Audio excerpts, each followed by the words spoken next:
ఓం నమో వెంకటేశాయ. ఇది కేవలం మతం కాదు, ఒక సత్యం.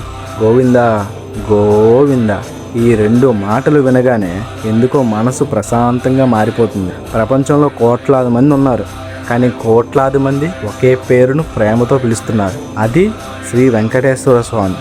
ఎందుకు 7 కొండల మీద ఉన్న ఒక్క దేవుడి కోసం ఎందుకు లక్షల మంది గంటల తరబడి క్యూలో నిలబడుతున్నారు? ఎందుకు ఆయనను చూసిన క్షణంలో కళ్ళల్లో నీళ్ళు వస్తున్నాయి? ఎందుకు కష్టాల్లో ఉన్నవాడు కూడా గోవిందా అని పిలుస్తున్నారు?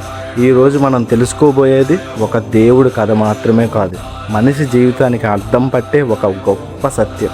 చాలా కాలం క్రితం వైకుంఠములో మహావిష్ణువు లక్ష్మీదేవితో ఆనందంగా నివసిస్తున్నారు. ఒకరోజు భృగు మహర్షి దేవతలలో ఎవరు గొప్పవారో తెలుసుకోవాలని నిర్ణయించుకున్నారు. చివరకు మహావిష్ణువు వద్దకు వెళ్ళాడు. కోపంతో విష్ణుమూర్తి ఛాతిపై కాలుతో తన్నాడు.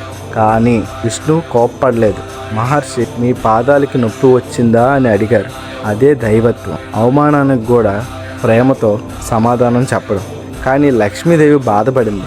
ఆమె వైకుంఠాన్ని విడిచి భూమిపైకి వచ్చింది. లక్ష్మీదేవి దూరమైన తర్వాత మహావిష్ణువు హృదయం ఖాళీ అయిపోయింది. ఎంత శక్తి ఉన్నా, ఎంత సంపద ఉన్నా, మనకు ప్రియమైన వారు దూరమైతే మనసు ఒంటరిగా మారిపోతుంది. అందుకే ఆయన కూడా భూమి మీదకి వచ్చారు.